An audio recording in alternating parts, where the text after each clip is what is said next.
over at Roberts, at Robert Basley of Aerodrome Airplanes. He indicates that you're building a propeller for him for his new Camel.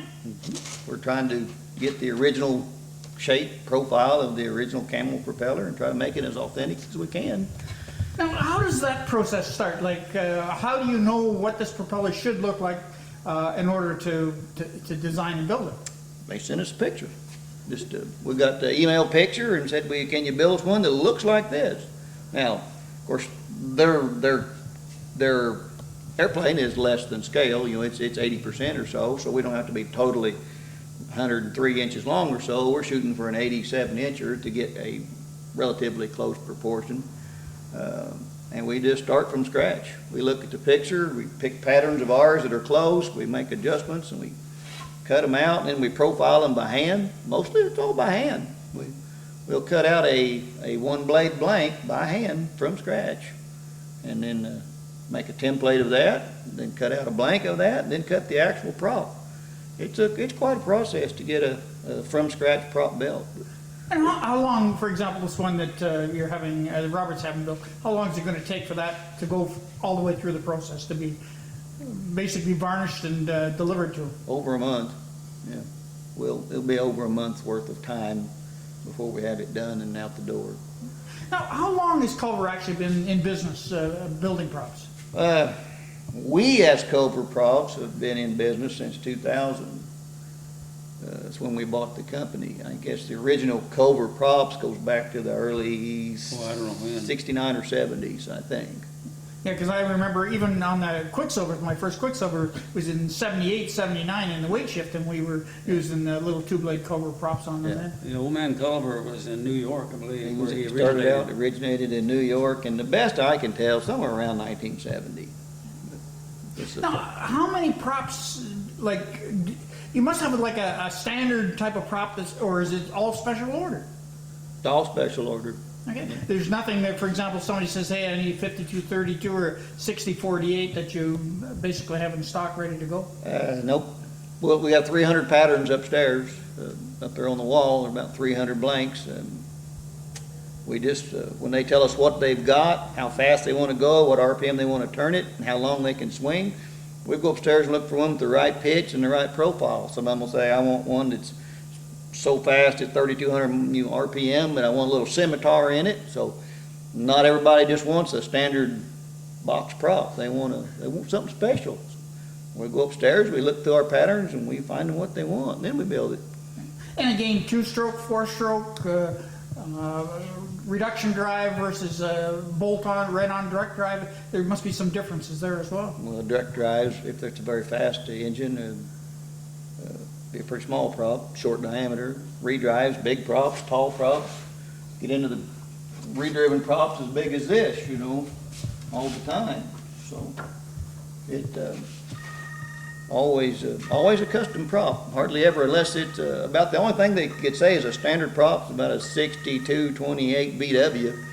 Your Leonard Mulholland type legal, something like that. I just got a 1800 BW. I want a 60-inch prop or whatever. We'll about have that on. We keep those on hand. 6028 or 6226. One of those two. We'll usually keep one of each of those. That's about the only standard. The only standard ones out there. And what are your props made of? Like, is there different materials, or is there basically a couple that you're using? Generally for us, it'll be an all hard maple. It'll all be blonde. It's all hard maple, generally on northern Pennsylvania. It's all blonde colored. This would be an average looking type prop for us. Once in a while, World War I replicas want the authentic two-tone look. We'll have to put in some mahogany with our maple to get a little bit of color in it for them. But normally, for us, we would prefer to build an all hard maple, best you can get prop. So. And how many laminates or how many layers of wood would be in the average prop? The average prop, I would say, is 3. 3 inches thick, 4 laminates of 3/4. This is a 3-inch thick prop. It has 4 3/4-inch boards. That's probably the average. A lot of the older lights will have 3 boards, 2 1/4. All of the, for us, ultralights will be 3 laminates, 2 1/4 thick. A half BW down to the smaller engines will be only 2 laminates, be 1.5 inches thick. And you get into some midget Mustangs or RVs that are really fast, you can end up as many as 5 or even 6 If you Fords. have a very fast airplane that has a high pitch, then that high pitch angle requires a thicker block to work with. So you have to have more laminations if you have a high pitch. If you get up into the 70, 80 inch pitch within Yep. 5 laminates, 6 laminates, 3 3/4 to 4.5. 4.5 inches, yeah. So the average person then is looking, what, for 30 days to actually get a prop out of you if he needed it? No, the average person, our average turnaround time is 2 to 3 weeks. We're usually, most all the time, 2 to 3 weeks, we can have one On out. normal stuff. Where we've already got the pattern made, and all we do is template it, glue it up, and cut it, run it through the machine. 2 to 3 weeks is our usual time frame. It's just those custom props that get the extra couple of weeks or 2 to 3 weeks. So much handwork in them and doing it repetition, we make that same prop 3 times before we ever get the one that's gonna be sold. But on something that's standard, just one time through, so we try to keep it at 2 weeks. We like to have a 2-week turnaround, but sometimes it's 3.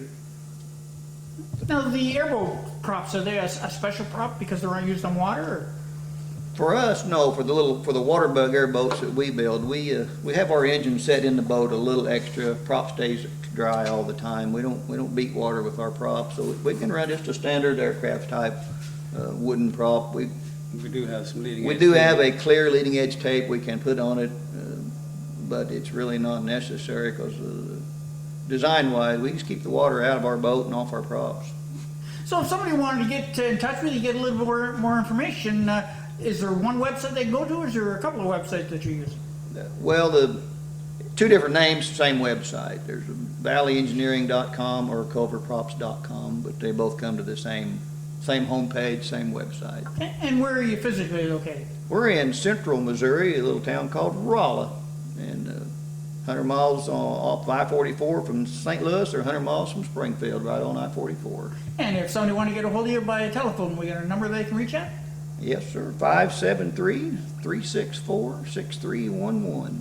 Okay, thank you very much for your time. You're welcome.